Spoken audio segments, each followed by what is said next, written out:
रोशनी का कारवां. This podcast is brought to you by Score Foundation.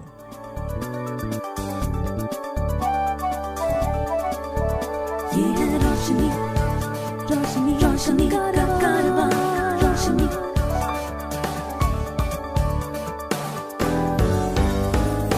Eyeway, ये है रोशनी का कारवां. Hi, my name is George Abraham and welcome to Eyeway Conversations. My guest today is from Lucknow and his name is Shadab Husain. He works with the King George Medical University and welcome, Shadab, welcome. Thank you so much, sir, and thanks to all the listeners. Shadab, when I met you long time ago, you were a passionate writer. You wanted to write. You wanted to make a career in writing. I wanted to become a writer, and still I want to become, and I'm already a writer, I can say, because I've published 2 books. So the thing was that my parents wanted me to do a government job, which is more secure. So that's why they kind of forced me into this job. So initially I resisted that, no, I don't want this job. I want to make my career in journalism and writing and all. But they said, because I'm the only son, and they said that we are getting old, who will look after us if you go away from here, and there's no security over there in private jobs and those jobs, writing jobs and journalism jobs. That's why finally I had to submit, and that's why I'm working with this university, King George Medical University. You said you joined King George Medical University. So what was your initial assignment when you joined? Initially, I didn't get any work for about 7-8 months. So I repeatedly went to the authorities, the concerned authorities, registrar and all. And I told them that I'm here to work, and I told them about my skills, like programming skills and writing skills and whatever the talents and skills I had that time. So they said they kept promising that they will send me somewhere and they will employ me at a fruitful position so that I can enhance and contribute. So despite that, I was sent in circles. But finally I came to this department of ophthalmology, and over here I was posted as a receptionist, and I started guiding patients. First of all, telling them where to go and what to do, what kind of tests are there, and what is the cost, what is the OPD timing, and all the basic kind of information. And then I repeatedly told the doctors also over there that this work is okay, fine, but I can do more than this, and I want to be more engaged. Then I believe Yes. The doctors started sending patients to you for counseling. So how did that happen? That actually happened. First, I told them that I'm interested in this thing also. Then what happened that one day your team also came there, and I was also over there attending the session, the workshop. So it was over there. It was announced that Eyeway sends people to Shadab if they are visually impaired or they want to know any information, and they live around Lucknow. So from there only they came to know that I can work. I can serve this work also. I can do this work also, and from there only I started getting patients also who were new to visual impairment. So from there, this counseling work started. So Shadab, can you share some of your experiences of counseling? What are the memorable 1 or 2 counseling episodes where you felt good about it and proud about it? Yes, I would like to tell about a person who was in his 18, 19, and he was totally blind, and his parents died when he was 8 or 9 years old. So he was not educated, nothing like that. And when he came to me, to the department, he didn't have slippers also. I sent him to RSVI, Rehabilitation Society for the Visually Impaired. And from there, he was sent to Agra, where he learned candle making and all those things, stick making and all. And then I didn't know anything. I was out of touch. So one day, what happened that I was sitting in my home.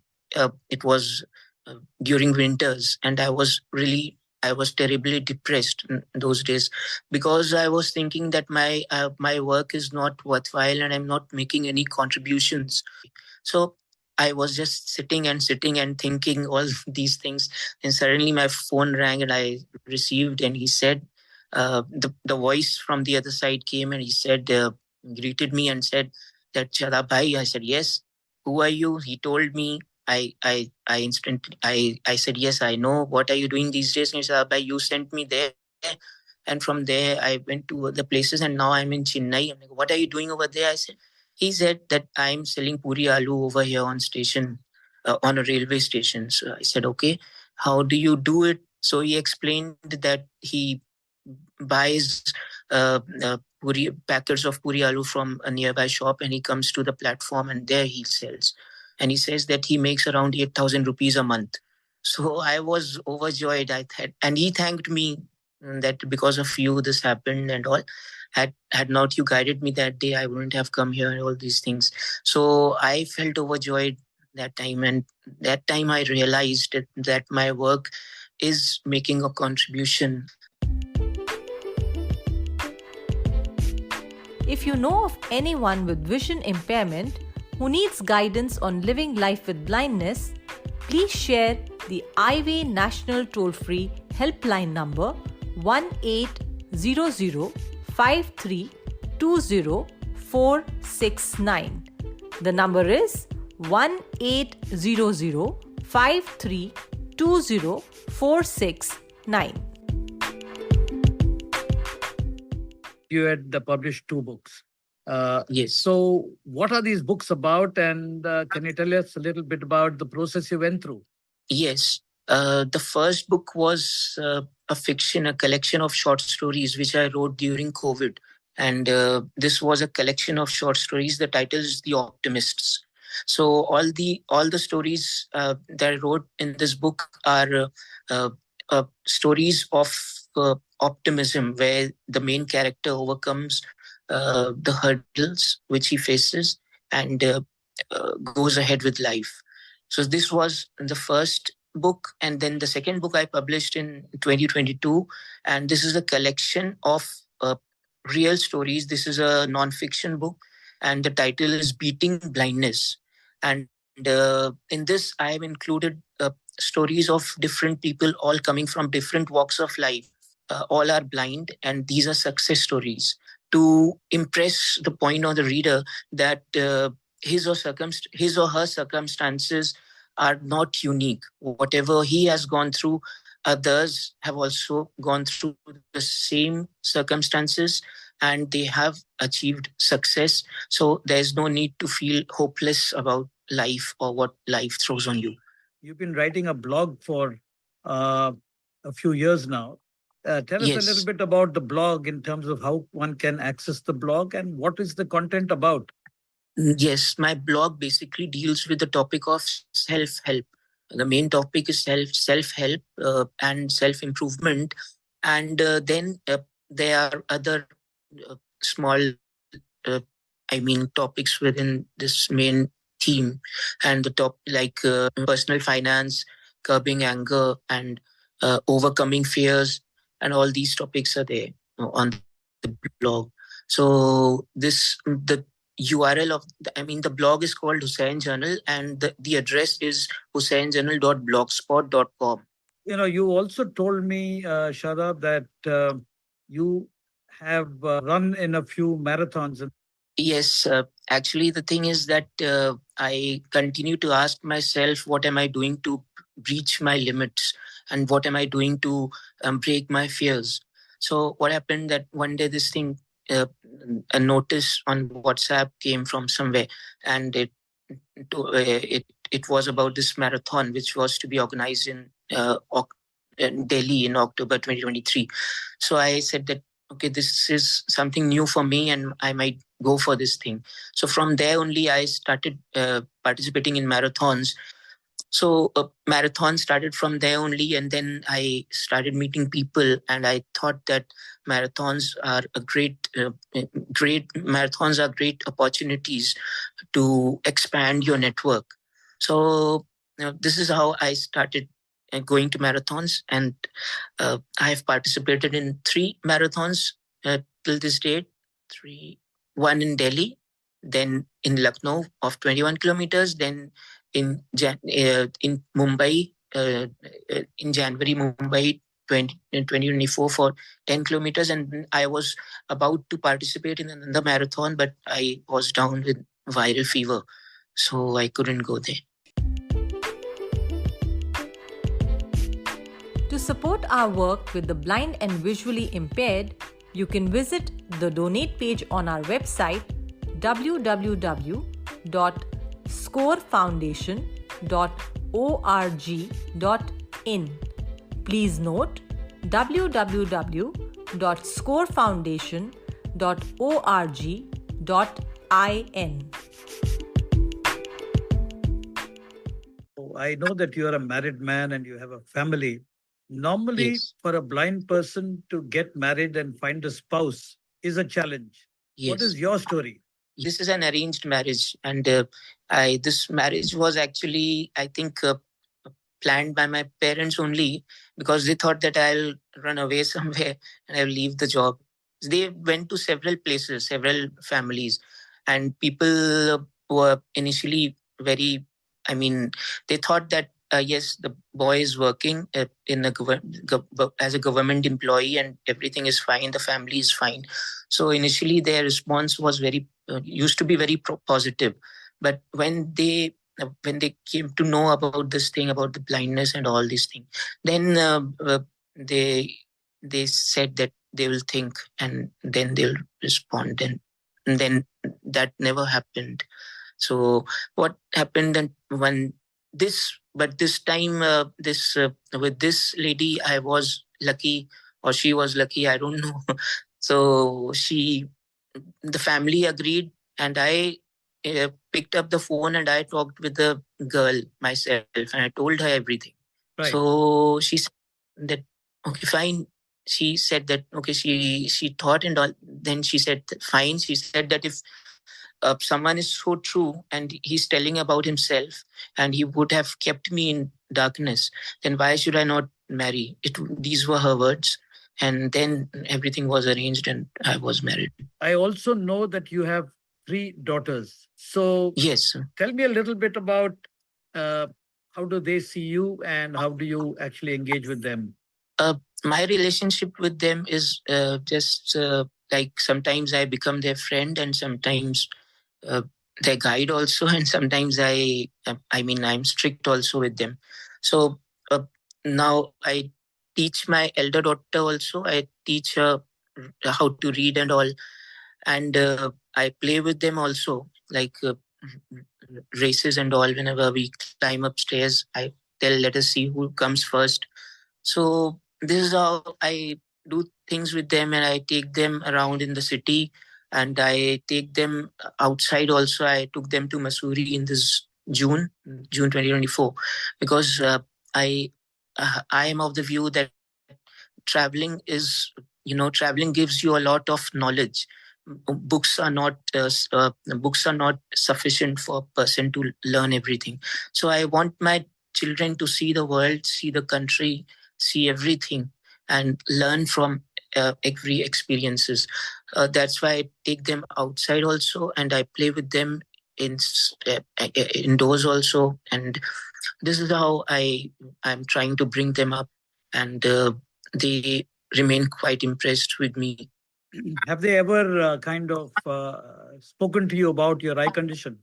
Yes, many times. Last year when my eldest daughter was in her school, there was some kind of function. So I don't know why she doesn't understand that I am unable to see. So she said before I went there, before that she said that I will come and you watch me and tell me how was I looking and how was I doing things over there. I said okay, fine. She came, and afterwards also she came to me running when I went to pick her up. And she said that, did you see me? And yes, I saw you. You were looking very pretty and you were doing things very beautiful. I said, Right. yes, Papa, yes. So I don't know why she doesn't understand. And when I need something, like if I'm looking for my slippers and all, she comes and gives them to me. And so this is the mystery to me also, that why she doesn't understand. Then the younger daughter also, she also sometimes she says that, Papa, you can't see, I'll pray for you. But she also doesn't think. They don't think that I am blind or I'm disabled. I don't know why they don't feel this thing. I also understand that you are an avid reader. Is that correct? Yes, sir. I read. So what are the things. kind of books you love reading? I read fiction also, and my favorite author is Leo Tolstoy. I have read War and Peace, Anna Karenina, and several novels, several short stories written by him. And as far as non-fiction is concerned, I read business books, and I'm awful in marketing. I can't market my things, market my skills, market my market my books and all.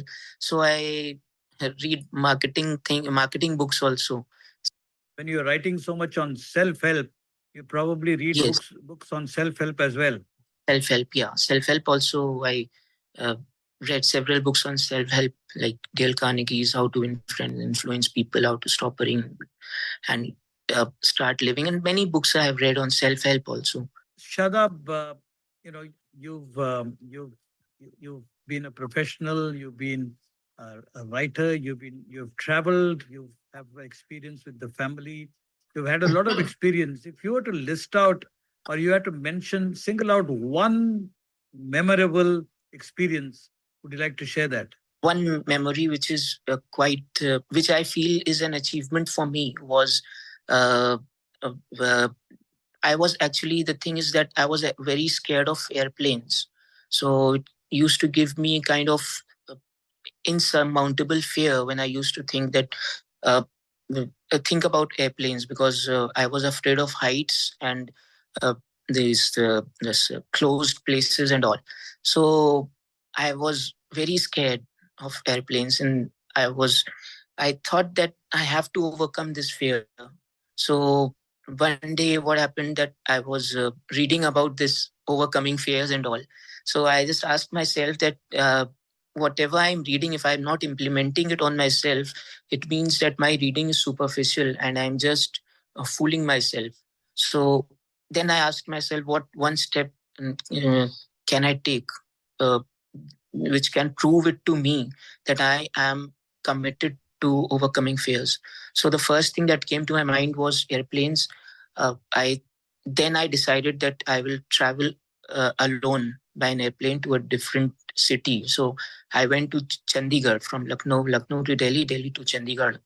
So I thought that maybe for first time I will take someone with me, so that if something happens with me, nervous breakdown or something, anxiety attack or something, he can help me.